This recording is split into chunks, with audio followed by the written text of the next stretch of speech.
Hello and welcome all. Now today's topic is income elasticity of demand. So without wasting our precious time, let's start the class.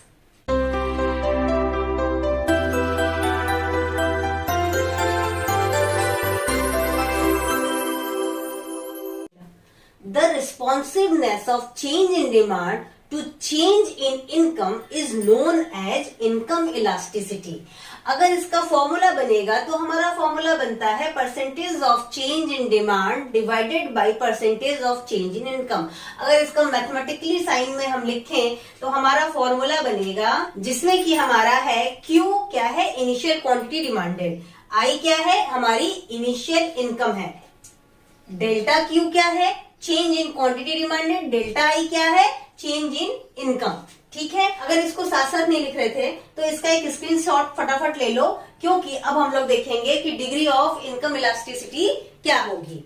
Degree of income elasticity, degree of income elasticity हमारी 3 point of view में है, positive, negative, zero. Positive हमारी जो है वो हमारी normal goods को लेके है, निगेटिव हमारी गिवन गुड्स को लेके है और जीरो हमारा नेसेसिटी गुड्स को लेके है। देखो पॉजिटिव के क्राइटेरिया में क्या है कि इनकम इंक्रीज करता है तो साथ ही साथ हमारा क्वांटिटी डिमांडेड इंक्रीज करता है, इनकम डिक्रीज करता है तो साथ ही साथ हमारा क्वांटिटी डिमांडेड भी डिक्रीज करता है, यानी कि हमारा इसमें डायरेक्ट रिलेशनशिप है। जैसे कि फिगर में हमारा दिया है एक्स एक्सिस पे क्वांटिटी डिमांडेड, वाई एक्सिस पे इनकम। तो हमारा क्या है, जब आई है इनकम तो क्वांटिटी डिमांडेड हमारा क्यू है, जब इनकम चेंज होके I1 इंक्रीज हो रहा है तो क्वांटिटी डिमांडेड भी चेंज होके Q1 इंक्रीज हो रहा है। Okay, is it clear. हमारा 5% इनकम में चेंज है और 10% क्वांटिटी में चेंज है तो ये हमारा लेस इलास्टिक है। 10% इनकम में चेंज है, 10% क्वांटिटी में चेंज है तो ये हमारा यूनिटरी इलास्टिक है। अगर हमारा 20% इनकम में चेंज हो रहा है और 10% हमारा क्वांटिटी में चेंज हो रहा है तो ये हमारा मोर इलास्टिक डिमांड हो जाएगा। अब बात करते हैं negative degree of income elasticity का। तो ये हमारा केस जो होता है, ये हमारा केस हो जाता है गिवन गुड्स का। गिवन गुड्स क्या है, गिवन गुड्स वो गुड्स होते हैं जो कि थोड़ी इंफीरियर क्वालिटी में होते हैं, जैसे मोटा अनाज, मोटा कपड़ा। ठीक है, तो इनका इनकम के साथ क्या रिलेशन है, जब कभी भी इनकम बढ़ेगा तो इनकी क्वांटिटी डिक्रीज हो जाएगी, जब कभी भी इनकम डिक्रीज होगी, फॉल होगी तो क्वांटिटी इंक्रीज हो जाएगी डिमांड की।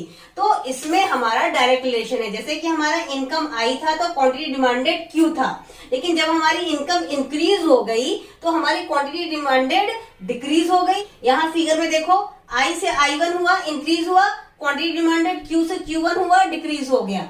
तो ये क्या हो गया, हमारा इनवर्स रिलेशन। और ये हमारा होता है गिवन गुड। जैसे कि हमारी इनकम बढ़ गई तो हम मोटा अनाज से एक अच्छा क्वालिटी के अनाज खाने की कुछ शुरुआत कर सकते हैं। ठीक है, अब बात करते हैं zero degree of income elasticity. Zero degree of income elasticity मतलब कि हमारा इनकम इंक्रीज करे, फॉल करे तो हमारे डिमांड पे किसी तरीके का इफेक्ट नहीं आता है। ये हमारी नेसेसिटी जो गुड्स होती हैं उनसे रिलेटेड होता है, जैसे कि हो गया salt, sugar, kerosene oil.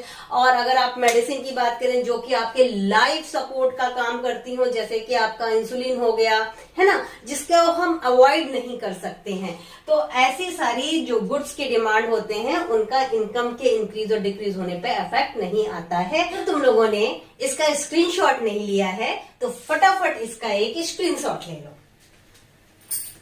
I hope कि तुम लोगों को आज का क्लास इन शॉर्ट बहुत अच्छे समझ में आ गया होगा। अगर आज मेरी क्लास में नए हो तो चैनल को सब्सक्राइब करो और अपने सारे फ्रेंड्स में शेयर करो ताकि तुम्हारे साथ साथ उनको भी बेनिफिट मिले। All the best, take care and don't forget to like, share, subscribe my channel that is the किसिका स्टडीज।